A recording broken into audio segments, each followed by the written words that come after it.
I think we can all agree that there's nothing like loyalty in politics. There's nothing like honor in politics. And I think that is what many Kenyans or many people who love politics and follow politics should understand. Why am I saying this statement? Raila Odinga, even after everything, remember, Sakaja has never been there for Raila Odinga on any occasion. Sakaja has never supported Raila on anything. But the way Raila is defending Sakaja, because Sakaja was to be impeached. There was a plan to impeach Sakaja, and you all know that. And there were signatures that were being collected by the county assembly members of Nairobi. So the plans were there, everything was all there. But the way that Raila has come out to defend Sakaja and to fight for Sakaja, even ignoring those people who have been with him, those people who have fought for him, people like Babu Owino, then it clearly shows you that there is no honor in politics and there is no loyalty in politics. There is nothing like you fought for me, you stood by me, so I'm going to stand with you. There is nothing like that in politics. And the sooner you as a politician realize that, the better for you. But anyway, before I go into the details, because we want to look at why is Raila so keen in helping Sakaja. So before I go into the details, if you're coming here for the first time, kindly take a second to subscribe and to hit the notification bell so that anytime I post a video, you will always be the first to watch. So kindly do so, na kama kawaida, I'll be back.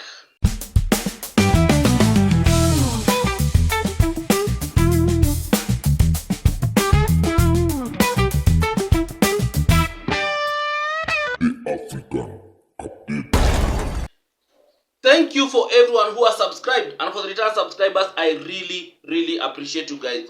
Thank you so much. Now back to my video. I have said that I am learning a lot of things in politics, and one thing that I have learned over the years of me studying people and even what is happening currently is that there is no honor in politics. There is no loyalty in politics. That no one will reward you simply because you stood by him and fought for him. And one person who has shown that clearly is Raila Odinga. Raila Odinga can discard you at any minute if he feels like you are a threat to him. Because Raila Odinga is coming out to defend Sakaja. Sakaja has not delivered anything in Nairobi. We all know that. Everyone knows that Sakaja has failed. The amount of corruption and the looting that has happened in Nairobi County is unprecedented.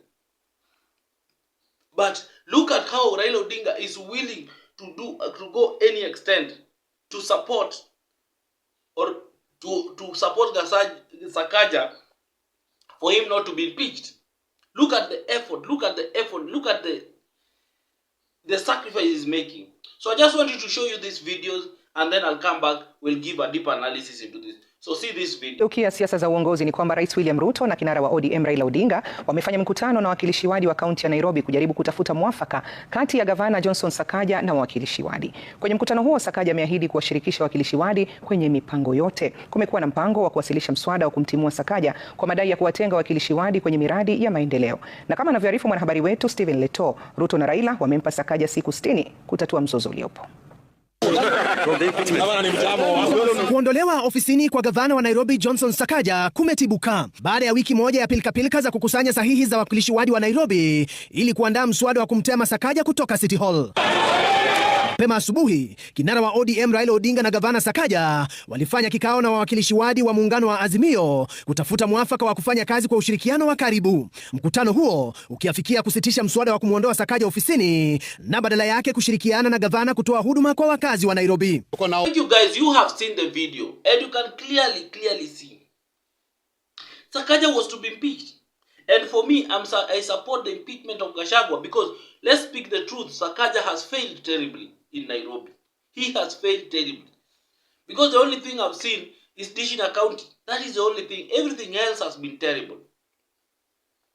But why is Raila so keen in, so determined to defend Sakaja at all costs?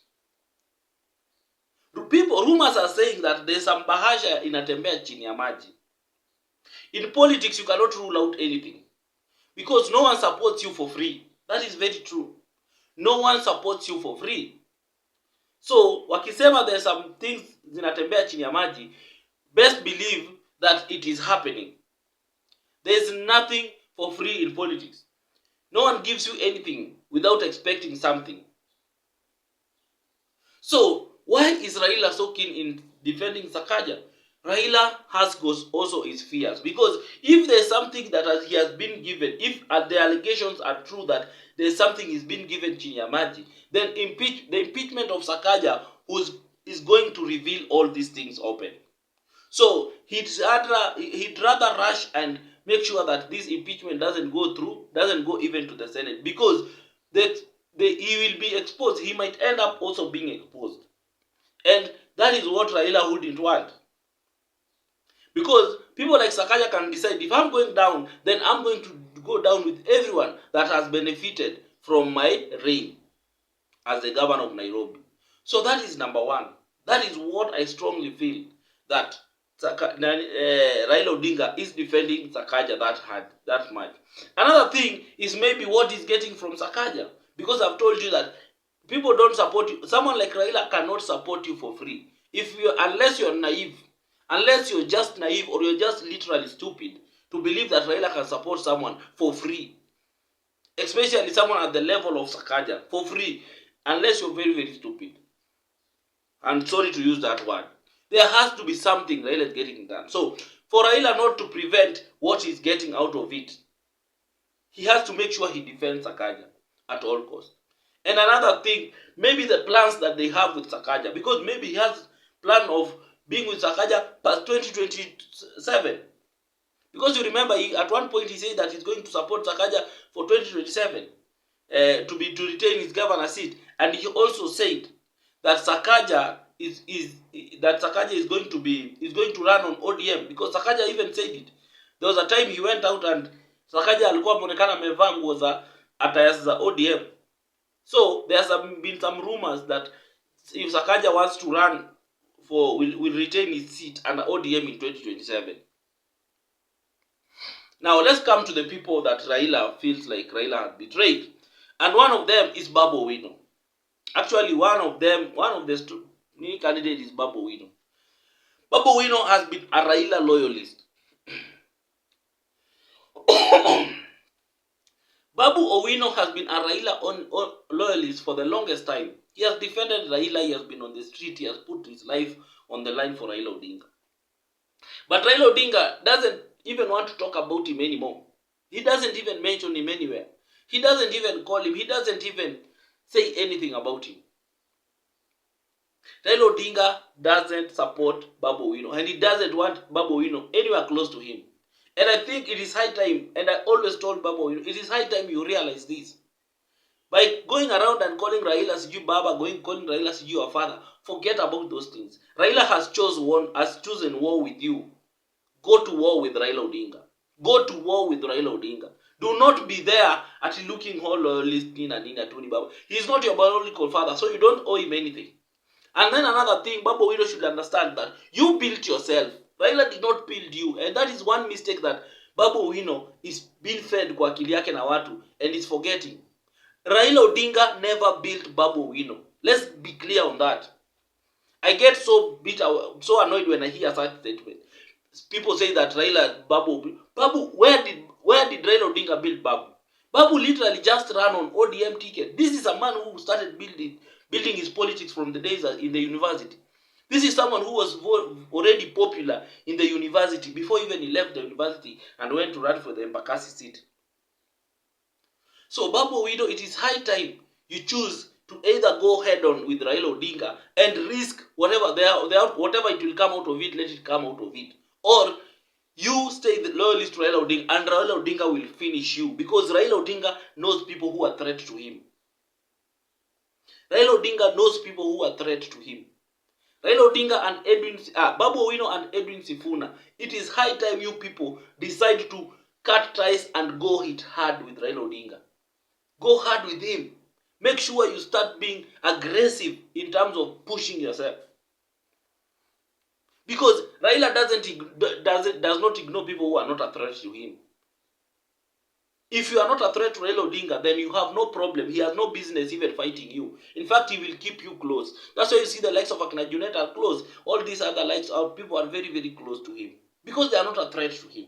But the moment he realizes and he picks a signal that you are a threat to him, and you have ambitions that are much bigger than that, or of surpassing him or being ahead of him, he will fight you.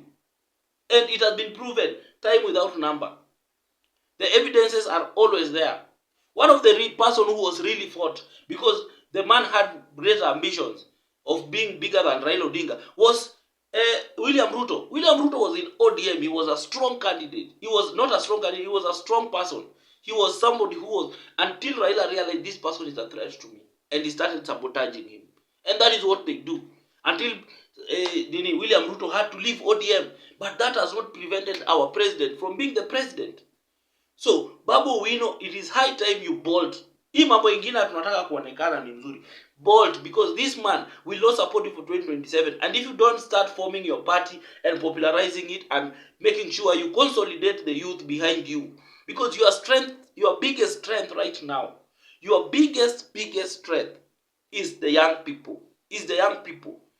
If you know how to speak to them and you appeal to them, and you stop these issues of Tialala and TBB, stop those things. Come up with your slogan and start popularizing it, and create your party and start popularizing it. Leave ODM. This is the right time to leave ODM, because you are saying, I know you are saying that you will leave ODM at the tail end. Trust you me, leaving ODM at the tail end will cost your political career, because Raila knows your strategy. He knows that you are going to ditch him when you get close to 2027. He knows that.